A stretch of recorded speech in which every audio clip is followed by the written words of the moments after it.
Although the final result was not what they wanted, Manchester City will have been delighted to see debutant Julian Alvarez score a goal in the 32 minutes that he was on the pitch for the Community Shield this season.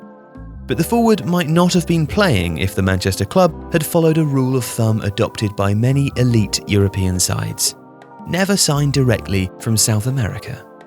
But is this a myth? When it comes to the Premier League, there are very few footballers who arrive at the so-called Big Six sides directly from South America.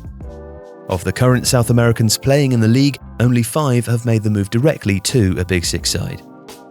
3 of these players were signed by Manchester City: Gabriel Jesus, who recently moved to Arsenal, Julian Alvarez himself, and then Douglas Luiz, who was sent on loan to Girona, a club within the City Football Group, before joining Aston Villa, his current club. Beyond these 3, Gabriel Martinelli joined Arsenal from Brazilian side Ituano in 2019, and Kennedy joined Chelsea from Brazilian club Fluminense in 2015, although he's only picked up a handful of appearances for the London club in that time. Now, the reason for this wariness to sign directly from South America can be broken down into 3 main areas: a lower league quality, a lower tactical level, and cultural differences. So when it comes to league quality and tactical level, the step up from South American leagues to the Premier League is deemed to be so great that any move made comes with a certain level of risk attached. It's why many elite clubs would rather wait and see how South American players adapt to other clubs around Europe before bringing them in. Portugal is a perfect staging post for Brazilian players in particular to make the step to Europe. Not only is the step up smaller when it comes to league quality and tactical level, but also the cultural differences are less exacerbated than moving directly to the UK.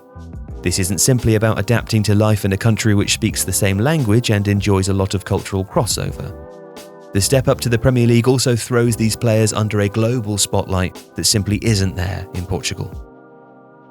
But this route is a tried and tested passage for players to make it into the Premier League. Edison, Fabinho, and the recently departed Rafinha all made their first foray into European football in Portugal. But what about the outliers? Well, 2 of the names mentioned as current Premier League players have made the step up successfully.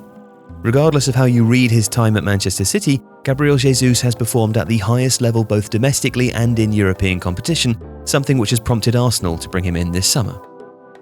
Similarly, Gabriel Martinelli has adapted to Premier League life comfortably over the last 2 seasons.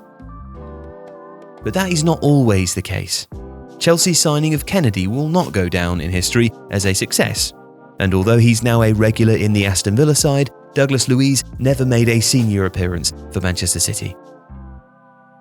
There's a sense in which clubs like Manchester City and Chelsea can afford to absorb these sorts of risks, and in the end, City did end up making a healthy profit of around £5 million when they sold Luiz to Aston Villa.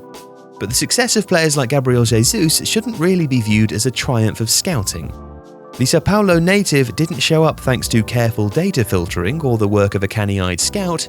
He was the best player in the Brasileiro Serie A in the 2 seasons where he featured. Julian Alvarez is cut from the same cloth.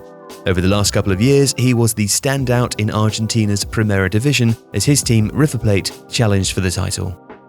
With both Jesus and Alvarez then, the rule of thumb about elite European clubs not signing directly from South America is worth breaking. But this doesn't mean the rule doesn't hold in most cases. And the temptation to break the rule is only increasing. Not only will the 5 substitutions rule for Premier League teams allow teams more scope to develop players, the introduction of the government body endorsement regulations around player work permits has made South American players much more available than they've been in the past. Where before Brexit, European players had freedom of movement into the United Kingdom, there are now stricter controls on immigration into the Premier League. Players must now obtain a certain points threshold, at which point they achieve a government body endorsement which will allow them to play in the United Kingdom. And importantly, the point system that's being used prioritises both the Copa Libertadores and the Copa Sudamericana, making players from those 2 competitions much more available to British clubs. So, expect to see more South American players in the Premier League in the next few years. But keep the rule of thumb about direct transfers from South America in mind, and don't assume that those players who sign to elite sides will necessarily flourish. If you like this video, please consider subscribing to the channel. The Athletic is home to some of the world's best sports journalists, including David Ornstein, Daniel Taylor, Ollie Kay, Amy Lawrence and Rafa Honigstein. There are journalists dedicated to each Premier League team, so every fan gets the coverage they deserve, not just the big clubs. And you can try it for free now for 30 days. See the link in the description.